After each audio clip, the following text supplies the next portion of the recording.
തെന്നിന്ത്യൻ സിനിമയിലെ തിളങ്ങുന്ന താരമായ കീർത്തി സുരേഷ് വിവാഹിതയായി. ആന്റണി തട്ടിലാണ് വരൻ. 14 വർഷത്തെ അടുപ്പത്തിന് ശേഷമാണ് ഇരുവരുടെയും വിവാഹം. ഗോവയിലെ ഒരു റിസോർട്ടിൽ വെച്ചായിരുന്നു എല്ലാ ആഡംബരങ്ങളോടും കൂടിയ വിവാഹം നടന്നത്. വിവാഹ ചിത്രങ്ങൾ സമൂഹ മാധ്യമങ്ങളിലൂടെ കീർത്തി സുരേഷ് തന്നെയാണ് പങ്കുവച്ചത്. ഹിന്ദു മതാചാരപ്രകാരമുള്ള വിവാഹത്തിന്റെ ചിത്രങ്ങളാണ് ഇപ്പോൾ പുറത്തു വന്നിരിക്കുന്നത്. ഗോൾഡൻ ഗ്രീൻ സാരിയിലാണ് കീർത്തി സുരേഷ് വിവാഹ ദിനത്തിൽ പ്രത്യക്ഷപ്പെട്ടത്. ഇതിനു പുറമെ ചുവന്ന സാരിയിലുള്ള മറ്റൊരു ചിത്രം കൂടി കീർത്തി തന്റെ ഇൻസ്റ്റഗ്രാം പേജിലൂടെ പങ്കുവച്ചിട്ടുണ്ട്. കീർത്തിയുടെയും ആന്റണിയുടെയും കുടുംബാംഗങ്ങളും അടുത്ത സുഹൃത്തുക്കളും ഉൾപ്പെടെ ഗോവയിൽ വെച്ച് നടന്ന ചടങ്ങിൽ പങ്കെടുത്തു. ദളപതി വിജയ് ചടങ്ങുകൾക്ക് സാക്ഷിയാവാൻ ഗോവയിലെത്തിയിരുന്നു. റിസോർട്ടിലെ സുരക്ഷാ ജീവനക്കാർക്കൊപ്പമുള്ള വിജയുടെ ചിത്രങ്ങൾ നേരത്തെ വലിയ രീതിയിൽ വൈറലായിരുന്നു.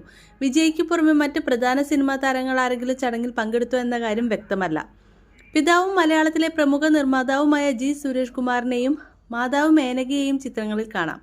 സിനിമയിൽ വന്നിട്ട് 11 വർഷങ്ങൾ മാത്രമായിട്ടുള്ള കീർത്തി സുരേഷ് അതിനു മുൻപ് തന്നെ ആന്റണിയുമായി അടുപ്പത്തിലായിരുന്നു. 14 വർഷത്തോളമായി ഇരുവരും പ്രണയത്തിലാണെന്നാണ് റിപ്പോർട്ടുകൾ സൂചിപ്പിക്കുന്നത്. നേരത്തെ ആന്റണി തട്ടിലുമായുള്ള വിവാഹത്തെക്കുറിച്ചുള്ള വിവരം കീർത്തി തന്നെ പങ്കുവച്ചിരുന്നു. ഇതോടെ ആരാധകർ വലിയ അമ്പരപ്പാണ് പ്രകടിപ്പിച്ചത്. തന്റെ സ്വകാര്യ ജീവിതം എപ്പോഴും രഹസ്യമാക്കി നിർത്തിയിട്ടുള്ള കീർത്തി ആന്റണിയുമായുള്ള ബന്ധത്തെക്കുറിച്ചോ തന്റെ പ്രണയത്തെക്കുറിച്ചോ യാതൊരു സൂചന പോലും ഇതുവരെ എവിടെയും നൽകിയിരുന്നില്ല.